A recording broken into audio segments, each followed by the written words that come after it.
What's up, people? It's Bob. Welcome once again to Modern Life for the 70s Mind. I hope you guys are having a great day, and I'm sincere about that. I really hope you are. I am so excited about this next reaction I'm going to be doing. It's from a Dutch group called Blackbriar. I've done, I think, two other reactions to this group, and this song is going to be called My Soul's Demise. Since first listening to this band, I've become obsessed with them.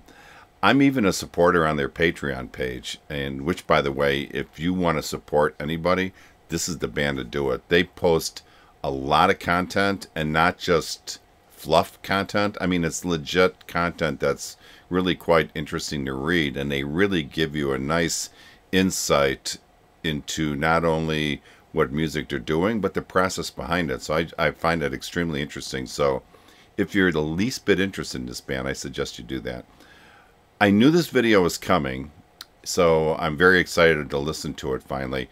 I even skipped the Patreon early listening session that they had because I wanted to be able to react to it here on YouTube. So this is the time, and I'm looking forward to it. So let me get my headphones on, and we're going to dig into some Blackbriar. Hold on.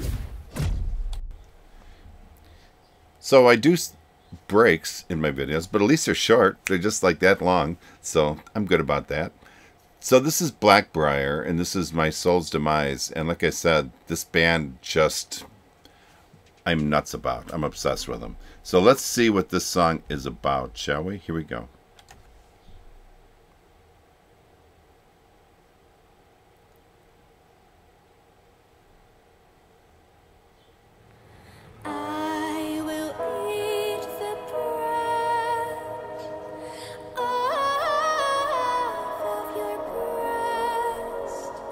To feast on your lies, your wickedness and spite, insignificant mistakes or horrible crimes. I wouldn't think twice and make them all mine. Your death will be my soul's demise. I'll carry your sins, but who will carry mine? Who will carry mine? Who will carry mine? Over your lifeless chest, I will drink some beer to consume your malice as a souvenir. Your death will be my soul's demise. I do anything. I love you more than life. I'll carry your sins, but who will carry mine? Who will carry mine? Who will carry mine? Who will carry mine? Who will carry mine?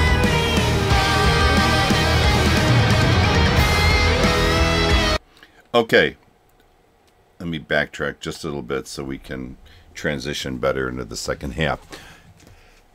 Believe it or not, by luck, I actually know exactly what is going on here. I'm interested to see if you guys are aware of this as well. Let me tell you why I know about that. I do a lot of traveling with my job. Like, to me, like 400 miles to drive is not much. So I must have trucker blood in me or something, I guess. But because I do so much driving, I spend a lot of that time listening to books on Audible. I don't know if you've done that before. It actually took me a little while to get used to listening to a book instead of reading it, but now I'm all in. I love it. And about a year or two ago, I bought a book called, I think it was like The Sin Eater's Wife, no, The Sin Eater's Daughter. I never actually finished it. That's what's nice about Audible. You can return a book within a certain amount of time. I never actually finished it, but I learned a little bit about this ancient ritual that looks like they're performing here. And let me see if I can explain it to you. It's been a while.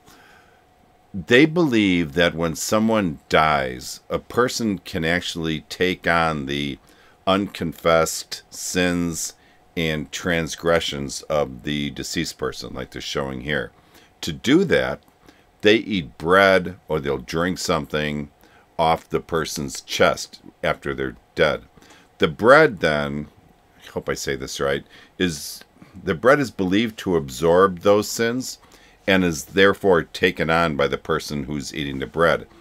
That sounds great, but the only problem is, since they're unconfessed sins, you don't know what the sins are, so you can't confess them.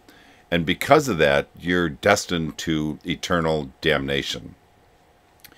She apparently loves this person so much that she's taking on these sins. That's the definition of true love. So I think that's I'm 99.9% sure that's what's going on. It's called sin eating. And the only time I've ever heard of that is on this Audible book. So that's the only reason I know about this. But all right, let's go ahead and keep going. This is really interesting.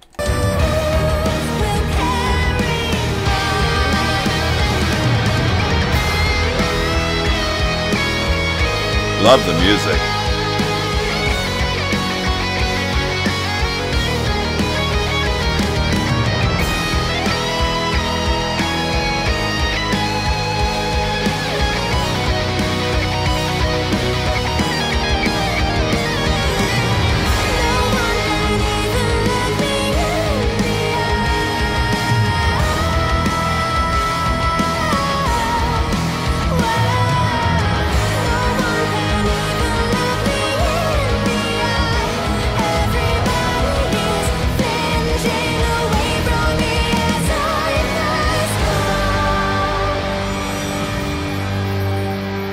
This is really cool.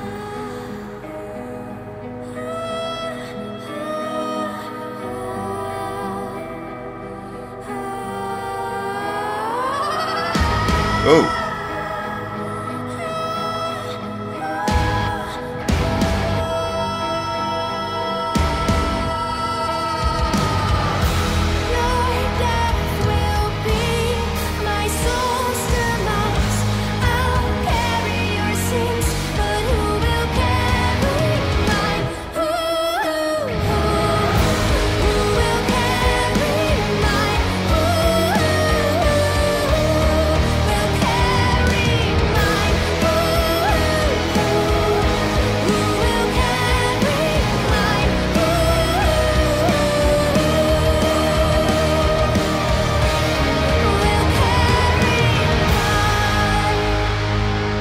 Wow.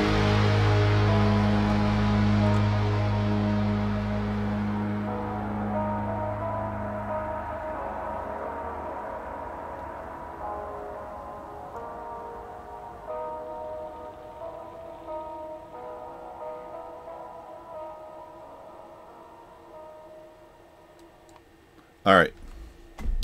That was really good. Really cool ending. So it looks like she might have got paid for taking on this person's sins. It must have been a lot of sins because she had to eat a lot of bread.